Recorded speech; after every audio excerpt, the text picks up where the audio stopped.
Kol Halal Yahweh, Bahashem, Yahweh Shai, Bahashem, Ruach double honors to GMS that told me this truth. Revelation 13:16, and he causeth all, both small and great, rich and poor, free and bond, to receive any mark in their right hand or in their foreheads, and that no man might buy or sell, save he that had the mark, or the name of the beast, or the number of his name. So, this video that I stumbled across when I was watching one of the brothers' channels, I just thought I'd jump into it as well. So he's going to speak about how the SNAP benefits, the budget hasn't been passed, and so people are saying that they're going to go raid these stores, etc.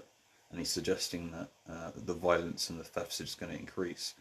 And I think this maybe ties into potentially a new messaging standard for payments, which is ISO 222. And basically it updates the current SWIFT system, which is like a basic limited amount of data which can be transferred in each transaction, versus this new XML JSON based data structure, and it basically means that all banks, international, world, will use the same standard.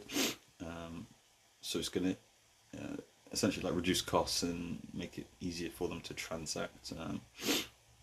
So the ISO 222 standards, the deadline is November 2025, so this year, and this may tie into, that's why we've got this big push for digital identity and potentially even digital currency. So let's just take a listen to what he's going to be saying here.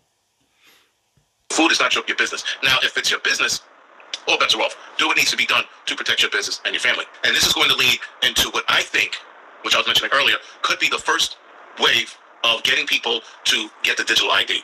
I think they're going to cut people's knees off November 1st, and then they're going to have to wait it out. They're going to have all this crime and shoplifting on the rise for the month of November, and then they're going to bring in the National Guards, as Trump wants, in certain neighborhoods, not all neighborhoods, certain neighborhoods, and then they're going to get these people signed up for the first digital ID, I guess, program. And that's going to allow them to do a lot more than just shop. They're going to be able to do all this other stuff with it. Now, it could be an actual ID, or it might be a chip in the arm. Now, the chip in the arm, we are not ready for it. The technology is there, but it's not quite 100%.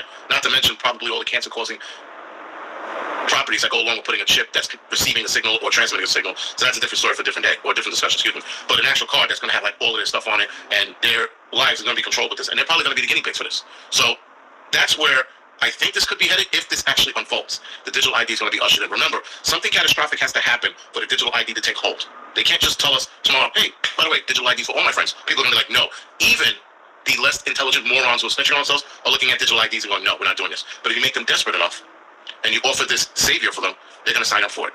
So, guys, if this does spark off, keep your head on the swivel. Don't sit there and jump in the middle, but if you have to, because your life is being threatened or somebody else's life is being threatened, then by all means.